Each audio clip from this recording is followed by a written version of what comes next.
মায়ের মন্দির সবাই জানেন যে মায়ের মন্দির উদ্বোধন কবে হবে আমি অবশ্যই বলবো। জয় কৃষ্ণকালী মায়ের জয়, জয় সোনা মায়ের জয়।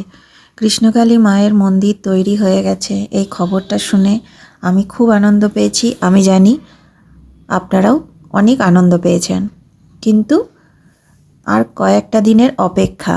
ভিডিওটা সম্পূর্ণ দেখুন, কেউ স্কিপ করবেন না। এই ভিডিওর মধ্যে অনেক কিছু তথ্য কিন্তু আছে, তাই ভিডিওটা কেউ স্কিপ করবেন না। চ্যানেলটি অবশ্যই সাবস্ক্রাইব করে রেখে দিন। ভিডিওটি সম্পূর্ণ দেখো, আর ভিডিওগুলো একটু বেশি বেশি করে শেয়ার করে দাও, যাতে আরও মানুষের কাছে ভিডিওগুলো পৌঁছে যায়। কৃষ্ণকালী মায়ের মন্দির তৈরি হয়ে গেছে, আর একটু বাকি আছে। মায়ের মন্দিরের চূড়া পর্যন্ত তৈরি হয়ে গেছে। তাই মঙ্গলামা গিয়েছিলেন তারকেশ্বরে, বাবার কাছে মানত করেছিলেন, তাই সেই মানত পূর্ণ করতে গিয়েছিলেন। তো এইগুলো তো সত্যি শুনে খুব আনন্দ হচ্ছে যে কৃষ্ণকালী মায়ের মন্দির তৈরি হয়ে গেছে। তো তোমাদেরও নিশ্চয়ই খুব আনন্দ হচ্ছে। আমিও অপেক্ষা করে আছি কবে মন্দির খুলবে। মঙ্গলামা সেটা জানিয়ে দেবেন। আমি তো যাবই, তোমরাও যাবে। আমি জানার সাথে সাথে তোমাদেরকে জানিয়ে দেবো কবে খুলছে।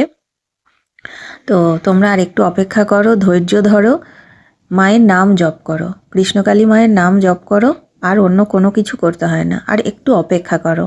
চ্যানেলটি কিন্তু অবশ্যই সাবস্ক্রাইব করে রেখে দাও, এবং ভিডিওগুলো ভালো লাগলে একটি লাইক করে দিও। কৃষ্ণকালী মা জাগ্রত, কৃষ্ণকালী মা জীবন্ত। তোমার মনে বিশ্বাস থাকলে তুমি অবশ্যই মায়ের নাম জপ করে ফল পাবেই। আমি নিজে মায়ের নাম জপ করে অনেক উপকার পেয়েছি, তাই বলছি।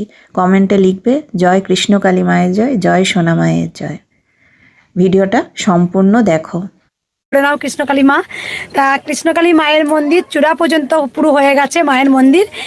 কৃষ্ণকালী মায়ের মন্দির কবে খুলবে এবং মায়ের মন্দির কোথায় হয়েছে, এই প্রশ্নটা অনেকেই করছো। ভিডিওটা দেখতে থাকো।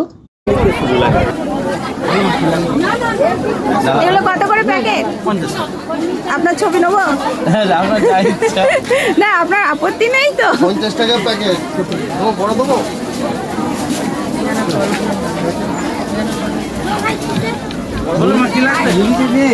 কিছু লাগবে?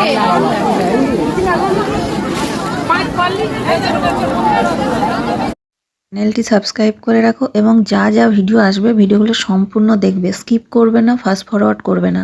করলে কিন্তু অনেক তথ্য জানতে পারবে না। তাই ভিডিওগুলো সম্পূর্ণ দেখবে, আর কয়েকটা দিন অপেক্ষা করো, সব কিছু জানতে পারবে। এটুকুই বলবো। এতদিন অপেক্ষা করলে আর কয়েকটা দিন অপেক্ষা করো। মায়ের মন্দির হয়ে গেছে, আর কয়েকটা দিন অপেক্ষা, এটুকু বলতে পারি। আর কোথায় হয়েছে, কবে থেকে খুলবে, সেগুলো আমি জানলেও আমি বলতে পারবো না। তার কারণ মঙ্গলামা জানাবেন, তারপর আমি জানাবো। সব কিছুরই তো একটা নিয়ম থাকে, তাই তোমরা কিন্তু অপেক্ষা করো।